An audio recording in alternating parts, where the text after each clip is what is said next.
छत्तीसगढ़ में तीसरे चरण का मतदान भी संपन्न हो गया है। 7 लोकसभा सीटों पर 123 उम्मीदवारों की किस्मत ईवीएम में कैद हो गई। इसके साथ ही कई दिग्गजों की साख भी दांव पर है।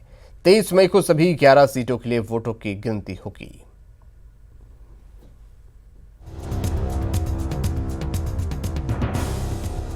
छत्तीसगढ़ में तीसरे चरण की 7 लोकसभा सीट के लिए मतदान शांतिपूर्ण तरीके से हुआ।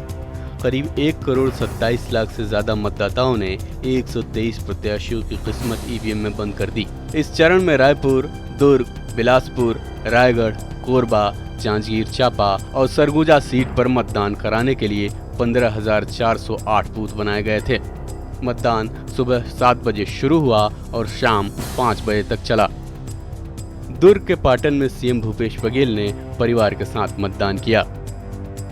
दुर्ग में गृह मंत्री और दुर्ग ग्रामीण के विधायक ताम्रध्वज साहू ने भी मताधिकार का इस्तेमाल किया। वहीं दुर्ग में राज्यपाल सांसद मोतीलाल वोरा ने मतदान किया। अंबिकापुर में प्रदेश के स्वास्थ्य मंत्री टीएस सिंहदेव ने मतदान किया। 7 सीटों के लिए हुए मतदान में मंत्री और विधायकों ने भी अपने मताधिकार का इस्तेमाल किया। लोकतंत्र के महापर्व में बेमेतरा और जांजगीर चांपा के कलेक्टर ने भी हिस्सा लेते हुए अपना वोट दिया। लोकतंत्र के महापर्व में बुजुर्गों ने भी बढ़ चढ़कर हिस्सा लिया और अपनी उम्र को जिम्मेदारियों पर हावी नहीं होने दिया। शादी करने जा रहे दूल्हों ने भी 7 फेरे लेने से पहले मतदान किया। बिलासपुर में कांग्रेस और बीजेपी कार्यकर्ता भिड़ गए। बीजेपी और कांग्रेस कार्यकर्ताओं के बीच कुछ कहासुनी के बाद मामला इतना बढ़ गया कि पुलिस को दखल देना पड़ा। मौके की नजाकत को देखते हुए पुलिस ने हल्का बल प्रयोग भी किया। छिटपुट घटनाओं को छोड़कर छत्तीसगढ़ में तीसरे चरण में 7 सीटों पर मतदान शांतिपूर्ण रहा। सभी चरणों पर मतदान संपन्न होने के बाद सीएम भूपेश बघेल ने इसे प्रदेश और कांग्रेस के हित में बताया। वहीं चुनावी खबरों को लेकर न्यूज 18 की कवरेज की तारीफ भी की। न्यूज 18 हमेशा से समाचार के मामले में बहुत आगे रहा है और सक्रिय रहा है। छत्तीसगढ़ में बहुत अच्छा उनका अप्रोच है, मैं उनको बधाई देता हूँ। Bureau report, news 18 Chhattisgarh. Chhattisgarh में लोकसभा की सभी 11 सीटों पर मतदान संपन्न हो चुका है। चुनाव आयोग की माने तो कुल 68.25% मतदान हुआ, जो साल 2014 के लोकसभा में हुए मतदान से कम है। हालांकि उम्मीद है कि यह आंकड़ा अभी और बढ़ेगा, क्योंकि चुनाव के बाद मतदान दलों की वापसी अभी जारी है। इसलिए अंतिम आंकड़े मतदान दलों की वापसी के बाद जारी किए जाएंगे।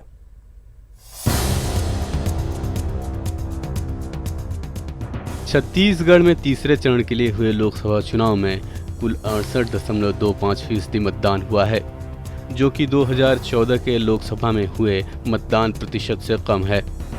2014 में 69.09% मतदान हुआ था। मुख्य निर्वाचन अधिकारी सुब्रत साहू ने इसकी जानकारी दी। सुब्रत साहू ने कहा कि चुनाव के बाद मतदान दलों की वापसी अभी जारी है, इसलिए अंतिम आंकड़े मतदान दलों की वापसी के बाद जारी किए जाएंगे। फिलहाल पिछले लोकसभा की तुलना में 2% कम मतदान हुआ है। अगर पिछले लोकसभा चुनाव से तुलना करें तो लोकसभा चुनाव में मतदान प्रतिशत कुछ इस तरह से रहा है। सरगुजा लोकसभा सीट 2009 में 61.62%, 2014 में 77.96%, 2019 में 75.06%। रायगढ़ लोकसभा सीट 2009 में 65.31%, 2014 में 76.60%, 2019 में 74.56%। जांजगीर चांपा लोकसभा सीट 2009 में 65.31%, 2014 में 61.54%, 2019 में 65.08%। कोरबा लोकसभा सीट 2009 में 58.41%, 2014 में 73.95%, 2019 में 73.15%। बिलासपुर लोकसभा सीट 2019 में 52.28%, 2014 में 73.95%, 2019 में 61.96%। दुर्ग लोकसभा सीट 2009 में 52.28%, 2014 में 67.74%, 2019 में 67.07%। रायपुर लोकसभा सीट 2009 में 46.99%, 2014 में 65.68%, 2019 में 64.62%। महासमुंद लोकसभा सीट 2009 में 56.96%, 2014 में 74.61%, 2019 में 74.51%। बस्तर लोकसभा सीट 2009 में 47.33%, 2014 में 59.32%, 2019 में 66.04%। राजनांदगांव लोकसभा सीट 2009 में 58.86%, 2014 में 74.04%, 2019 में 76.06%। कांकेर लोकसभा सीट 2009 में 57.20%, 2014 में 70.22%, 2019 में 74.23%। छत्तीसगढ़ में इस बार 2 मतदान केंद्रों पर 100% मतदान हुआ है। कोरबा लोकसभा के चंदहा गांव के केंद्र 143 और कोरबा लोकसभा के ही रेवला मतदान केंद्र 162 पर 100% मतदान हुआ है।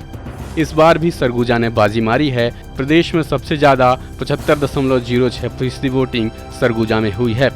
सरगुजा के बाद रायगढ़ में 74.56% हुई है। इसके बाद जांजगीर में 65.08% और कोरबा में 73.15% वोटिंग हुई है। 2014 में भी सरगुजा में सबसे ज्यादा वोटिंग हुई थी। Bureau report, news 18। सुरेंद्र हमारे साथ जुड़ रहे हैं इस खबर पर। सुरेंद्र, कल तीसरे चरण का मतदान था, शांतिपूर्ण तरीके से हुआ और छत्तीसगढ़ में अभी तमाम चुनाव के चरण खत्म हो चुके हैं। सभी 11 सीटों पर चुनाव हो चुके हैं। पिछली बार से अगर इसकी तुलना की जाए, वोट का प्रतिशत कुछ कम हुआ है। इसके पीछे क्या कोई सियासी जागरूकता या सियासी उम्मीद जो लोगों को पिछली बार नजर आई थी, एक लहर सी थी, वो नहीं दिखी, ये वजह कम वोटिंग की मानी जाए?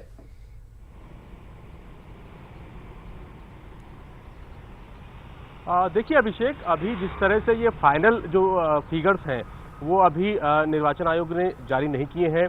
ये मान के चलिए जिस तरह से 68.25% मतदान हुआ है 2019 में, 7 बजे तक का ये आंकड़ा है, रात को 7 बजे तक, क्योंकि रात 7 बजे के बाद भी जो है पोलिंग पार्टीज जो हैं वो पहुंचती हैं और उसके बाद फाइनल फिगर्स इकट्ठा किए जाते हैं।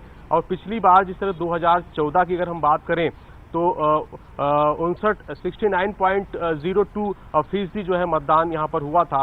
तो ये मान के चलें कि ये मतदान का जो फिगर है, जो ग्राफ है, वो बढ़ेगा, क्योंकि 68.25 कोई ज़्यादा बहुत कम नहीं है, ये आगे चल के बढ़ेगा, क्योंकि अभी सारे फाइनल फिगर्स आज शाम तक सारी जो पोलिंग पार्टीज हैं उन तक पहुंचेगा। 15,408 जो मतदान केंद्र बनाए गए थे, 123 जो यहाँ पर जो पूरे अगर हम बात करें तो पूरे लोग जो है यहाँ पर इकट्ठा हुए थे।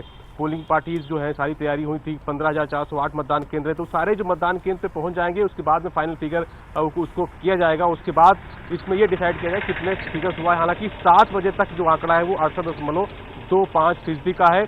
पिछले बार 2014 की बात करें तो 59.02% ही यहाँ पर मतदान हुआ था। तो इस बार मतदान बढ़ेगा। और अगर हम बस्तर, कांकेर, महासमुंद, राजनांदगांव अगर दूसरे फेज की बात करें तो उसमें भी जो है मतदान का जो फीसदी है, प्रतिशत है, वो बढ़ा है। तो इस बार भी बढ़ेगा। और जिस तरह से कोरबा के ऐसे कई मतदान केंद्र हैं जहां पर 100% तक जो है मतदान हुआ है, तो मतदान में इस बार जो है काफ़ी लोग जागरूकता और युवा वर्ग काफ़ी संख्या में निकल के सामने आया है। जिस तरह से हम जांजगीर चांपा, कोरबा और जो अन्य जो बिलासपुर के जो सीमावर्ती इलाके हैं वहाँ हम जो है कल पूरी तरह से हम न्यूज़ 18 की टीम वहाँ मुस्तैद थी। तो वहाँ पर जिस तरह से हमने देखा, वो आकलन किया कि जिस तरह से लोग, युवा, खासकर महिलाएं बड़ी संख्या में वोट किया है, तो ये संख्या जो प्रतिशत है वो बढ़ेगा। और ये माना जाए कि जो वोट का जो प्रतिशत है वो बढ़ेगा। तो इसका जो है जिस तरह से, क्योंकि यहाँ पर एक ही सीट कांग्रेस के पास में है और 10 सीटें जो है वो भाजपा के खाते में है, तो हो सकता है कि जिस तरह से एंटी कैंपेंसी का हो, तो उसके तहत हालांकि बीजेपी ने अपने 10 सभी कैंडिडेट को बदल दिया था। लेकिन इसका असर जो है ये जरूर दिखेगा, क्योंकि बड़ी संख्या में लोगों ने मतदान किया है। 68.25% पे मतदान हुआ है तो बड़ी संख्या में हुआ है, बहुत बड़ा आंकड़ा है अभिषेक। तो ये आंकड़ा अभी बढ़ेगा, क्योंकि 7 बजे तक का ये आंकड़ा है। इसके बाद क्योंकि पोलिंग पार्टीज जो है अपने जो है वहाँ पहुँचेंगी, ट्रेंडिंग ऑफिस को चेक करेगा, उसके बाद फाइनल फिगर जो है सारे डिस्ट्रिक्ट से आएगा। तो मान के चलिए आज शाम तक फाइनल फिगर आएगा और ये मान के चलिए 70% तक जो है ये मतदान का जो प्रतिशत है वो हो सकता है। बिल्कुल सुरेंद्र, यहाँ पर बात करें कि तमाम चरणों के चुनाव खत्म हो गए और वोटिंग प्रतिशत भी जैसा आप बता रहे हैं कि और अभी बढ़ सकता है। फाइनल आंकड़े जो आएंगे, अपने अपने कयास भी लगाए जाएंगे, अपने अपने दावे भी होंगे, लेकिन एक रिलैक्स भी अब कुछ यहाँ पर फील कर रहे होंगे छत्तीसगढ़ के कार्यकर्ता, नेता, क्योंकि एक बड़ी मेहनत के बाद अब उनके तमाम चरण खत्म हो गए हैं, सिर्फ इंतजार रिजल्ट का है।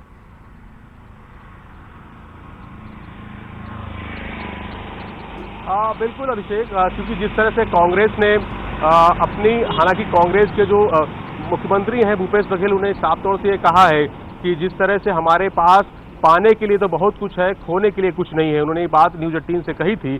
तो ये बात ये माना जाए कि जिस तरह से एक सीट 2014 लोकसभा में थी, तो इस बार जो है सीटें बढ़ेंगी, ऐसा उनका अनुमान है। और अनुमान ही नहीं, जिस तरह से उन्होंने कहा है कि हम 11 की 11 सीटों यहाँ पर जीतेंगे। लेकिन दूसरी तरफ अगर हम बात करें तो विपक्ष जो है भाजपा भी लगातार कह रही है। धर्मलाल कौशिक जो नेता प्रतिपक्ष हैं, पहले यहाँ के जो बीजेपी के प्रदेश अध्यक्ष रहे हैं, उन्होंने भी कहा है कि हम 11 की 11 सीटें जीतेंगे। लेकिन कल एक बड़ी बात सामने निकल के आई, जिस तरह से जो राष्ट्रीय उपाध्यक्ष हैं डॉक्टर रमन सिंह, पूर्व मुख्यमंत्री भी रहे हैं, तो वो उनका कहना ये है कि हम इस बार अच्छे आंकड़े के साथ हम जीतेंगे। तो ये कहीं ना कहीं ये दोनों में बसोपेश है। अगर हम तीसरी गठबंधन की अगर हम बात करें तो अजीत जोगी ने ये कहा है कि इस बार गठबंधन की सरकार बनेगी, जिस तरह मरवाही में उन्होंने कल मतदान किया, और साथ में उन्होंने ये भी कहा कि इस बार। बिल्कुल सुरेंद्र, बहुत शुक्रिया आपका पूरी जानकारी के लिए। तो छत्तीसगढ़ में तीनों चरणों के चुनाव खत्म हो चुके हैं सभी 11 सीटों पर, और फिलहाल सभी जो सियासी दल हैं सुस्ताने के मूड में यहाँ पर हैं, थोड़ा रिलैक्स फील कर रहे हैं। छत्तीसगढ़ का सियासी रण थम चुका है, अब सिर्फ नतीजों का इंतजार है। देखना यह है कि सभी 11 सीटों पर अपनी बढ़त बताने वाले कांग्रेस के दावों में कितना दम है। वहीं बीजेपी के सामने मुश्किल अपने गढ़ को बचाने की है।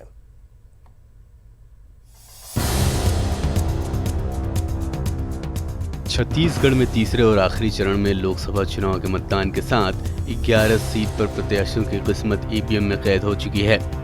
बीजेपी का गढ़ माने जाने वाले छत्तीसगढ़ में पिछले साल विधानसभा चुनाव में करारी शिकस्त के बाद बीजेपी पर अपनी 10 सीटों को बचाने की चुनौती है। वहीं कांग्रेस विधानसभा में मिली बम्पर जीत से उत्साहित है। कांग्रेस के उत्साह का अंदाजा बघेल के बयान से लगाया जा सकता है। पीसीसी चीफ और सीएम भूपेश बघेल ने बीजेपी पर निशाना साधते हुए कहा कि सभी 11 सीट पर कांग्रेस को बढ़त है और सभी उसके खाते में आ रही हैं। साथ ही सभी 11 सीट जीतने का दावा भी किया। सीएम भूपेश बघेल के बयान पर पूर्व सीएम रमन सिंह ने पलटवार किया है।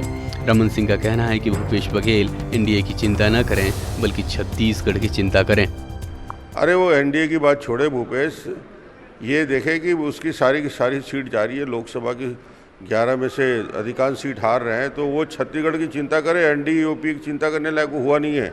एनडीए कहीं से नहीं जीत रही है। गुजरात में 26 सीट नहीं आने वाली है, राजस्थान में 25 सीटें आने वाली नहीं हैं, मध्य प्रदेश में 27 सीट आने वाली नहीं है, छत्तीसगढ़ में 10 सीट आने वाली नहीं है। न हिमाचल में दो आ रहे हैं, न उत्तरांचल में दो आ रहे हैं, न झारखंड में दो आ रहे हैं, न कर्नाटक में दो आ रहे हैं। इंडिया आएगी कहाँ से? एनडीए 150 सीट तक के सिमट जाएगी,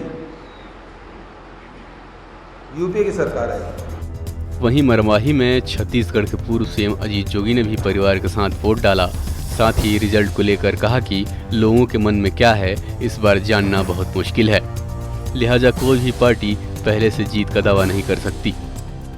इस समय आकलन करना बहुत कठिन है। सब जगह शांति का वातावरण दिखता है। किसी एक पक्ष का बहुत गर्म और दूसरे पक्ष का बहुत ठंडा हो, ऐसा वातावरण नहीं है। और लोगों ने अपने मन में छिपा कर रखा है कि क्या मन बना रखा है। इसलिए इस बार के रिजल्ट का आकलन करना बहुत ही कठिन है। बीजेपी और कांग्रेस के दावे कितने असरदार साबित होंगे, इसका फैसला 23 मई को हो जाएगा। न्यूज़ 18 के लिए बिलासपुर से संजय मानिकपुरी के साथ रायपुर से अवधेश और देवव्रत की रिपोर्ट। सुरेंद्र जुड़ रहे हैं हमारे साथ इस खबर पर। सुरेंद्र, सभी के अपने अपने दावे हैं यहाँ पर, हालांकि आरोप प्रत्यारोप का दौर अब भी खत्म नहीं हुआ है। सभी ज्यादा से ज्यादा सीटें जीतने का दावा कर रहे हैं। सियासी समीकरण क्या है यहाँ पर? क्या विधानसभा जैसे करिश्मे को कांग्रेस दोहरा पाएगी?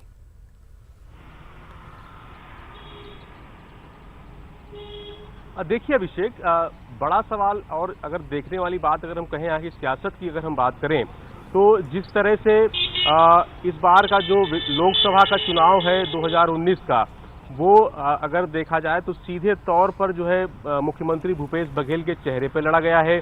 और जिस तरह से वो लगातार अपनी सभाओं में ये कहते रहे हैं कि 3 महीने का कार्यकाल देखिए और 60 महीने की जो केंद्र की सरकार है उसका कार्यकाल देखिए, तो वो तुलना कर लीजिए किसने कितना किसको जो है यहाँ पर फायदा और किसने किसको जो है जो यहाँ के हितग्राही हैं उनको लाभ पहुँचाया है। तो लगातार जो है यहाँ पर जो सियासत की बात करें तो जो प्रधानमंत्री नरेंद्र मोदी और यहाँ के मुख्यमंत्री भूपेश बघेल, उनके चेहरे पर चुनाव लड़ा गया है। तो इस तरह से जो है सियासी जो है यहाँ के समीकरण बदल सकते हैं। और जिस तरह से जो यहाँ का जो प्रचंड बहुमत मिला था 68 सीटों का कांग्रेस को मिला है, तो वो जो है फायदा पहुंचा सकता है, क्योंकि जिस तरह से गांवों में किसानों को जो उनको लाभ दिया गया है, जो रोजगार के लिए मुहैया कराने के लिए तमाम योजनाएं बनाई जा रही हैं, तो 3 महीने का कार्यकाल और 60 महीने का कार्यकाल इससे पहले लगातार कहते रही है सीएम भूपेश बघेल ने कहा था, तो उसको लेकर यहाँ पर चुनाव लड़ा गया है। तो आंकड़े बदल सकते हैं, क्योंकि अगर हम बात करें तो 2004 से लेकर और अभी तक यहाँ पर एक ही सीट जीतती आई है। तो इस बार जो है वो चलिए, शुक्रिया सुरेंद्र आपका पूरी जानकारी के लिए। बुलेटिन में फिलहाल इतना ही। ब्रेक के लिए रुक रहे हैं, खबरों का सफर लगातार जारी है। नमस्कार।